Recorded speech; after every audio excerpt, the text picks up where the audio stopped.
You probably believe that faith is a journey full of pitfalls and roadblocks and dangers that you're not even aware of. Sometimes the course is fast and easy.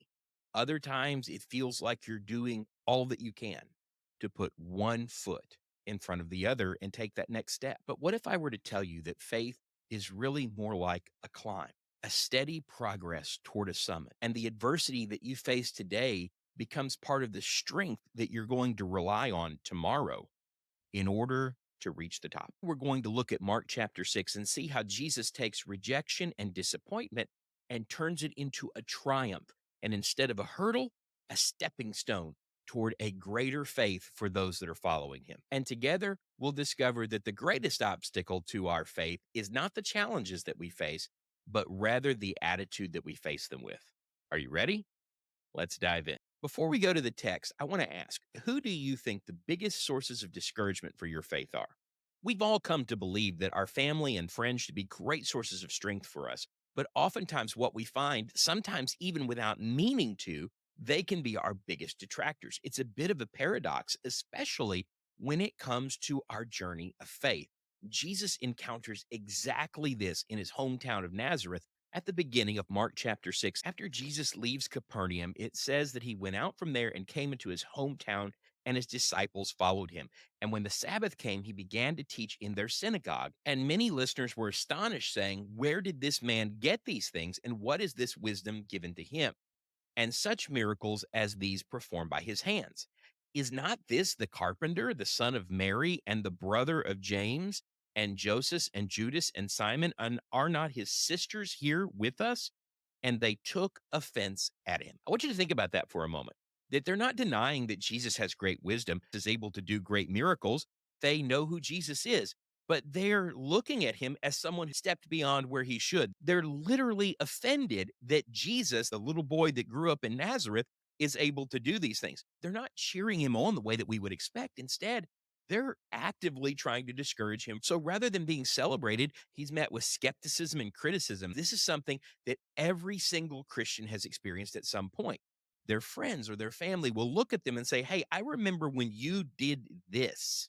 They're not allowed to grow beyond that. Verse 4 says, Jesus said to them, "A prophet is not without honor except in his hometown and among his own relatives and in his own household." Today's not going to have a lot of prophecy, but you could journal this if you want to. But this is exactly how Isaiah said Jesus was going to be received in Isaiah 53 and 1, when he says, "Lord, who has believed our report?"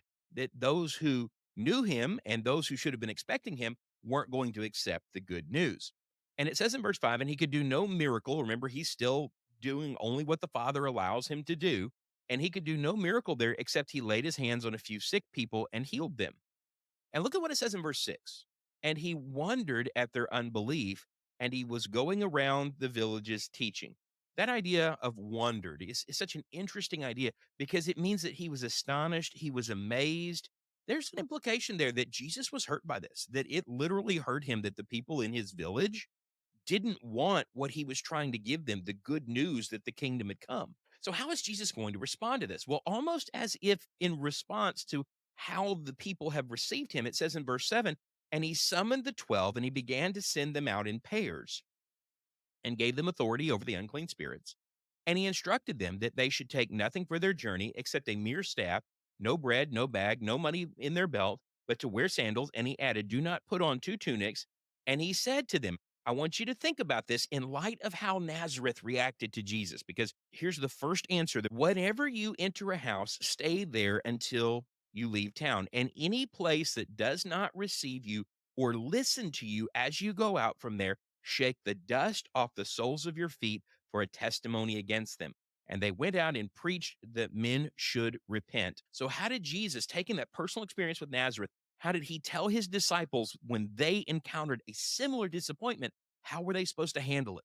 He said, "Look, if you've got people that are willing to help you on your journey, then stay close to them. But if you've got others who are discouraging you in your journey, then when you leave that city, you just shake the dust off your feet. They're not worthy of the message of repentance." And that's so important for us. Jesus talked about in Matthew 7 about cast not your pearls before swine.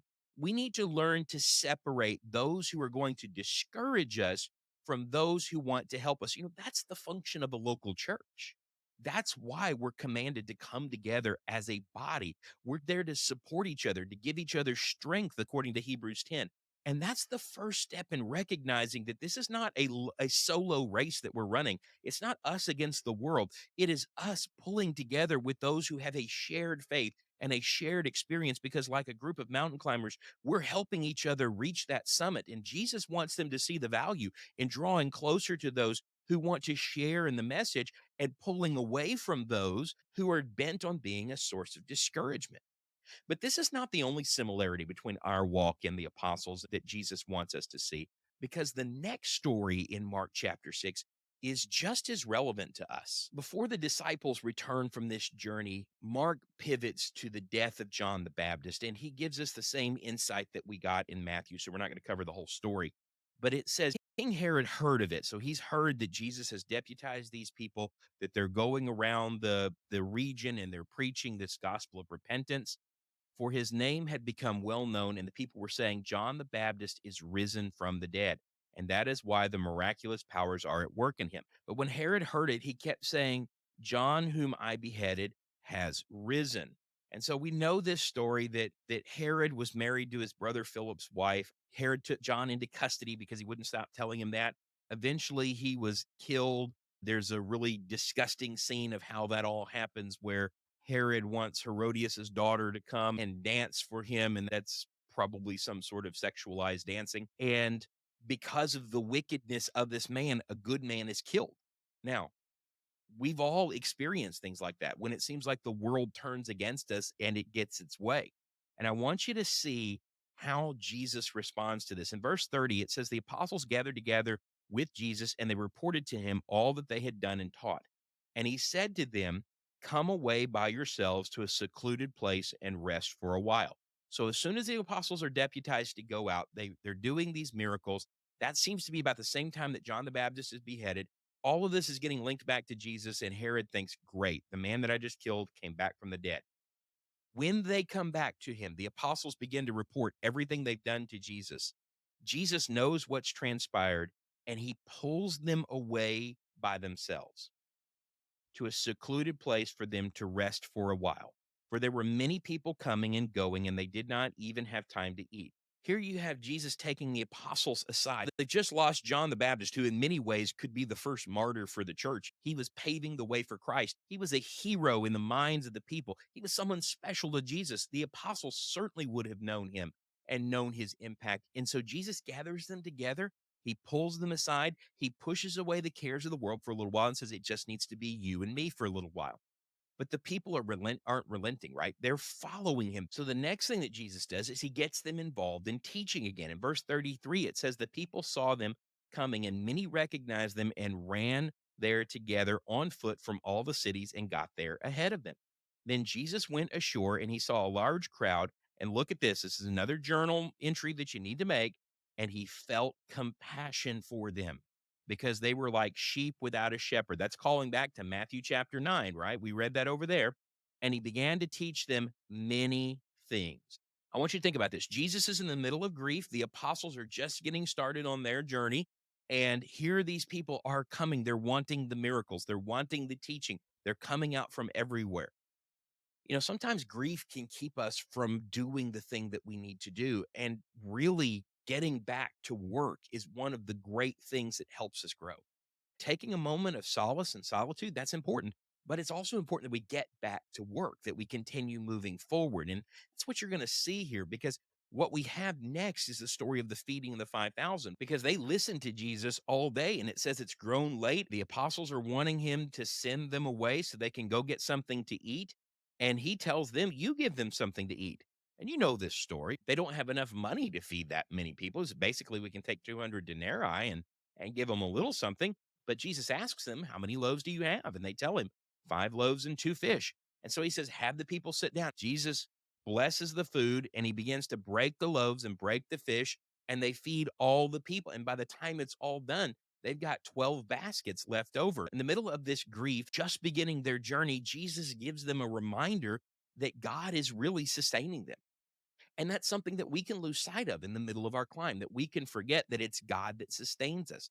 Jesus says we're supposed to trust God that way in Matthew 6, that we need to seek first the kingdom of God and his righteousness, knowing that everything that we need is going to be added to us because everything else, whether it's money or food or shelter or clothing, is going to be a distraction from the righteousness and the kingdom of God that we're supposed to be focused on. So here, God has turned this moment of loss into a moment of trust and hope, reminding the apostles how deeply he knows our needs. So, this narrative invites us to see our own moments of loss, even losses that are incomprehensible, as pivotal moments where our faith can grow and increase because we see that God knows and cares about our needs. So, even in moments of incomprehensible grief, we shouldn't feel like God has abandoned us. He knows our needs, He knows our fears, and He has given us others to strengthen us.